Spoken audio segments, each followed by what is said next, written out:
That worthless wife. Just discard her before we land in real trouble. As soon as they assumed I was asleep, my husband and his mother underwent a complete shift in their attitudes. Initially leaving home under the pretext of safeguarding their assets, they shamelessly returned, unleashing chaos. When I confronted them with reality, my name is Daisy, 30 years old, engaged to Brad after a 5-year courtship, living with his parents, the true nature of my husband and his mother became evident. Despite our initial agreement to purchase our own house after having our first child, almost 2 years had passed, and we were still residing with his parents. In this extended stay with my husband, his mother, and his younger brother, concerns about me surfaced among those around us. My parents lived at a considerable distance, requiring air travel, expressing regret that they couldn't provide assistance. Despite this, my relationship with my husband and mother-in-law remained strong, seemingly immune to the typical conflicts between mother-in-law and daughter-in-law. I was content until one day, an accident left me hospitalized with a broken bone. Initially, my husband and mother-in-law visited daily, displaying genuine concern. However, their visits dwindled to once a week, and their attitude took a drastic turn. Overhearing a conversation they thought I was oblivious to, my husband and mother-in-law expressed disappointment in me.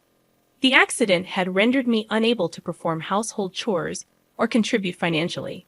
In their eyes, I transformed from a wife to a burden, with the idea of having children becoming even more distant.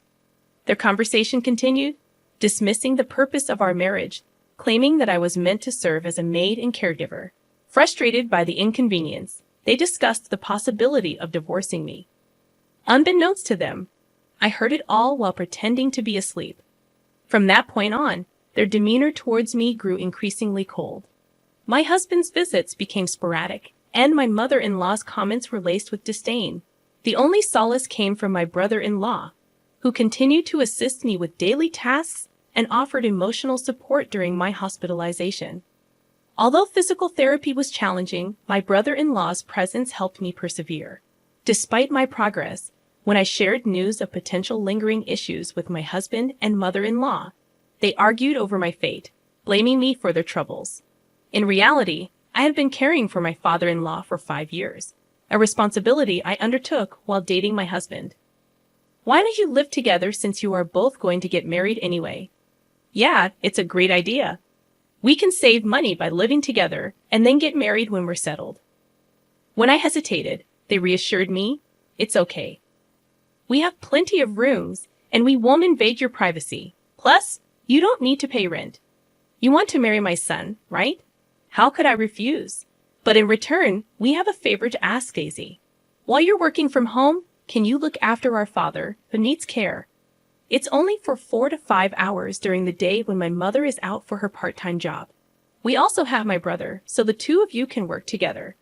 My brother-in-law was also working from home, so Yi and I teamed up to take care of my father-in-law in the house. My father-in-law and brother-in-law were very close. My father-in-law had a hobby of collecting furniture and even had a separate house just for it. My brother-in-law and I always enjoyed hearing about his hobby. My father-in-law loved his caring son, Regan. Eventually, my father-in-law's health began to decline, and after years of care, he passed away. After that, my husband proposed to me, saying, "Thank you for always taking care of my father. Let's continue to be together. Let's get married." Despite having worked hard on housework and caregiving, the moment I became immobile, my husband and mother-in-law's attitude towards me became as if I were worthless. Even I, normally composed, was infuriated. "Force me, please pay what you're supposed to." "Well, I don't want any trouble, so I'll give you the house." Let's waive the other division of property. I wondered if he would really give me the house. But since my father-in-law had left a substantial inheritance, it was divided among my mother-in-law, Brad, and Regan. The inheritance amounted to approximately $300,000 each, so he seemed to have enough assets. Regan was tasked with handling all paperwork with the executor and had to visit the court several times, which was quite a hassle. "No way, we can't give away the house. If we divide the property, I'll lose half my savings. It's just a wastefully large house in the countryside. Even if we give it away, it's not an issue. Even at the highest estimate, it's only worth about $100,000, plus various fees will be deducted when we sell it. It's cheaper than losing half my savings. Well, if you say so, Brad. But what if she demands more later? What if rumors spread in the neighborhood because we abandoned her? The two debated what to do with me. Then I'll take her in, Reagan, Brad's brother, interrupted. Why would you go out of your way to do that? Ah, you've been interested in Daisy, haven't you? That's why you're so willing. You can have her if you want. But she's no longer of any use to us. Don't ask to take Daisy and the house back later, okay? Why would I? I just hope you won't come asking for money later. And remember, you can't return damaged goods. Brad and Reagan signed papers and arranged to formally change the property title through a lawyer. I'll take out some money for my savings. So why don't you find a younger, healthier, and prettier woman to marry and build a better house? Sounds good? Hey, Daisy, get a lawyer to file for our divorce quickly. They said they'd stay in a hotel for a while and left the room. Reagan and I silently saw them off. I had to find a lawyer to file for our divorce first. Reagan helped me to file for the divorce, and in a few days, Brad and I became complete strangers. A week later, Brad and my mother-in-law packed their belongings and left the house. It seemed peculiar that Reagan, Brad's brother, continued to visit me after I divorced his brother. When I expressed concern about him worrying about his former sister-in-law, he responded, I'm doing this because I want to. I didn't get along with you just because you were my brother's wife. We both provided care and did housework together. We've talked a lot more in these 7 years than you ever did with my brother. We're friends, aren't we? Reagan said with a gentle smile. All I could do was express my thanks and gratitude. A month later, I was discharged from the hospital. Although I had to continue visiting for physical therapy, being back home after such a prolonged absence was a relief. I couldn't help but wonder, do you think those two will really ever come back? I'm worried they might return and make me work again. If they come back, I'll drive them away. I can't forgive them for treating you so horribly. Plus, they have no right to return to this house, Reagan reassured. Despite still being unable to move as before, Reagan took care of most household chores. Fortunately, as a freelancer working from home, I was able to return to work and contribute financially. Thanks to bi-weekly physical therapy, my recovery proceeded smoothly without complications. A year later, I was able to resume a normal life, collaborating with Reagan on housework. We spent more time together, using our days off for trips. Just as I thought our peaceful days would continue, a storm suddenly hit. One night, while Reagan and I were having dinner, the door was knocked, and the intercom rang repeatedly. When I nervously answered, Brad appeared on the monitor. Hey, open up. This isn't your home anymore. State your business and leave, I firmly said as I opened the door, surprised by Brad's unexpected arrival. What do you want? Why do I have to put up with such an attitude just for coming home? Brad said, entering without hesitation. I'll be living here again from today. Oh, I'm hungry. Hey, Daisy, give me some food, he ordered, disregarding the changed dynamics. Cut it out. Why are you here? I asked, bewildered. Brad explained. Well, I've spent almost all my money. My mom will be here soon too, so leave the door unlocked. Remaining silent, I heard him say, Oh, you're all healed up, huh? That's great. Let's get back together. You must have had a hard time without me, as he persisted in his mistaken belief. He approached me with a disgusting familiarity, and the sheer audacity of his actions made me feel sick. Stop it. I divorced you. And I don't care about you anymore. Don't get cocky.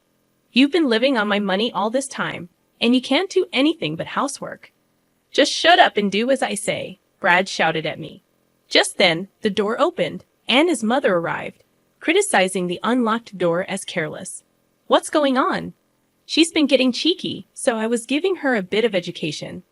She's grown thick-skinned in the year we've been away, Brad explained. Once again, Brad and his mother began to make themselves at home. acting as if it were the most natural thing in the world. I had had enough. This isn't your home. I'm calling the police. Oh yeah, about that. This house was originally in your father's name, right? So that means the heir, including my mother, makes our agreement null and void, doesn't it? Brad shouted, making an unreasonable claim. You promised to give me the house. If you're nullifying that, then everything about the division of property should be nullified as well. Give me half the savings. Sure, but I don't have it anymore. Didn't I tell you earlier? I've squandered it all. I quit my job, spent it all on booze, fun investments, you name it, Brad admitted, shocking me with the unbelievable revelation. I also have some debts with consumer finance, about $20,000. I guess you can pay for me, he continued. Initially, I thought he was lying, but his mother confirmed it. I can't lend you that much money. I'm not asking you to lend it. I'm telling you to pay it. I'm not giving you any money. I'm calling the police, I declared. As Reagan dialed the police to report the situation, Brad began wreaking havoc in the house, breaking the precious furniture that had been my father-in-law's keepsake. His mother joined in, destroying the furniture and laughing as she did so, something so terrible that it tarnished the memory of my father. About 10 minutes later, when the police arrived, I explained the situation to them. This is quite a mess. Let's hear your side of the story, one officer said. What's wrong with me breaking things in my own house? That's right. We're just crushing things we don't need. What's the problem? Brad argued, leaving the police unsure of how to respond. Reagan stepped in, clarifying that the house had never belonged to Brad and his mother. It was under my name. When the police seemed uncertain how to respond to this revelation, Reagan explained that our father-in-law had left a will, and the house was mine from the beginning. Brad and his mother stood dumbfounded. So this isn't your property then? The police asked. Hold on, but I'm her ex-husband. We're like family, so she'll forgive me, right? Brad pleaded. Don't make me laugh. You're a stranger. Once you're an ex, I don't even know you. You were in contact with another woman before our divorce was finalized and treated me like a maid. If not you, then who? I retorted. No, that's not what happened. I was just going along with what my mom said. She ordered me to do all this, Brad claimed. His mother confirmed that Brad had been trying to marry a young woman after our divorce, according to her information. He also quit his job to start his own business, but it failed within just a month. Despite having money, Brad was rejected by lenders and became reckless, engaging in irresponsible behavior such as playing and gambling, claiming he had money to spare. He admitted to having almost no money left, and it seemed that his financial situation was indeed dire. You brought this upon yourself. All this is Brad's fault, I asserted, despite their previous condescending attitudes towards me. They both desperately pleaded for forgiveness, attempting to shift the blame, but this was truly ridiculous. No, I won't forgive either of you. And this isn't something from the past, is it? You were treating me like a servant until a moment ago. Not leaving when I asked you to leave is illegal.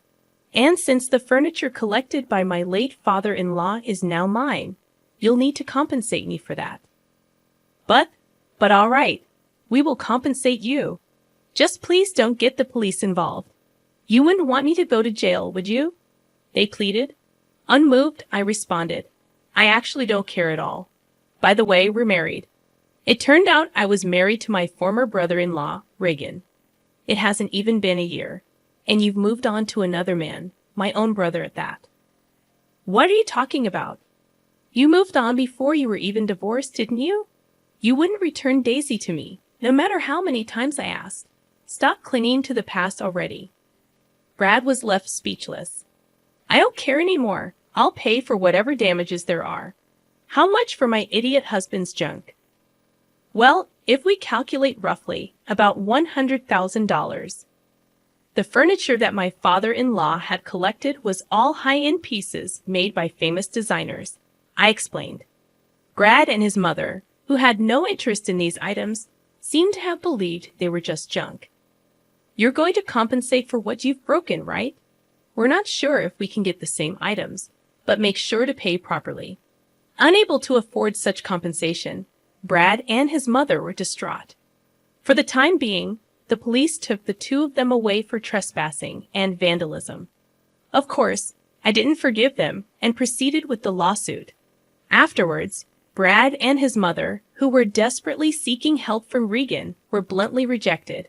Regan said, "I'm ashamed to even be related by blood." Brad and his mother were likely receiving their just desserts together.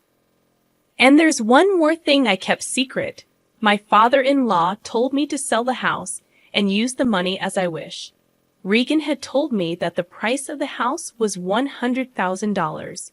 But in reality, the document stated the value of the house was around $500,000. It's a good location, so it might sell for a bit more. But for now, Regan and I decided to take it easy in the house my father-in-law left us, with no plans to sell it. Eventually, we planned to sell the land and build a new house. I had some worries about having children, so after getting married to Regan, I went to the gynecologist for a checkup. But there were no issues with either Regan or me. Now, with the troublemakers gone, Regan and I are living happily together.